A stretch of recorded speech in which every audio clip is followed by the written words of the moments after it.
name is Eugene, or Gene Sampieri. My rank was sonar technician, SOG-2. Sometime later, we were involved in after I made third, we were involved in a blimp crash in the Atlantic that we were involved as a rescue ship there. Several other things, and then we were ordered to take a North Atlantic cruise, special exercise, up into we left in sometime around August of 1960 and went on up into the North Atlantic, got my royal order to the Blue Nose of crossing the Arctic Circle. We were on a NATO exercise, which involved working with other navies, and went up into the North Atlantic, and we crossed over the Arctic Circle by some 50 miles or so, which qualifies you.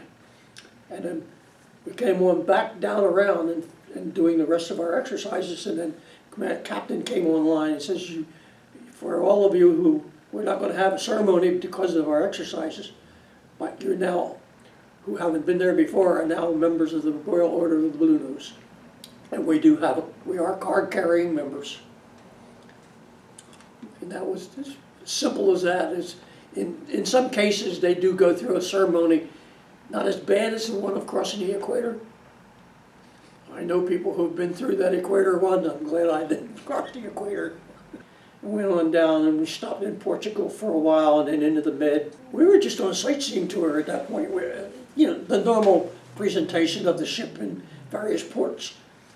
We started out in Oporto, Portugal, which is one of my favorites. It's just a really nice hilly town.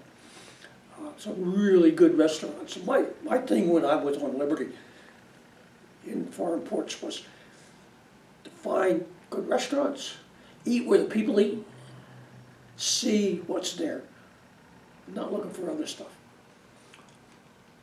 So we spent several days in Oporto. I got over on Liberty twice there.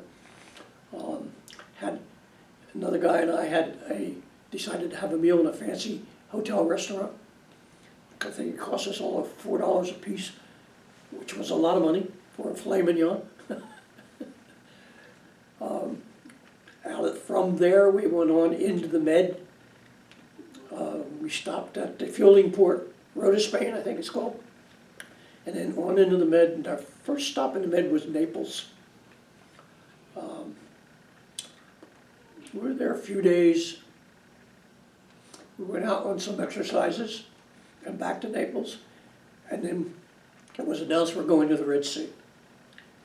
We were no more than an hour outside of Suez when we were told to turn back. And that's when we went back to Naples and did the 6-week repair readiness of the McGowan for transfer to Spain. That was next to the Acadia and was a lot of work for everybody. You were working 12 to 16 hours a day. You did get some liberty time. Like I said, my first 4 weeks were just strictly on the equipment. I was not lead PO or anything, the second class didn't feel comfortable with it. What was funny is that he was one of those who was retained on the ship after the transfer to help the sailors, the Spanish sonoran. But that was only in operations. I think their ETs were actually going to be the ones to handle the equipment. So I spent a lot of time going over the equipment over the first 4 weeks, and then did a lot of chipping and painting after that to get the ship ready for Barcelona. We went into Barcelona late November, last day of November. On December 1st, the McGowan was transferred to Spain.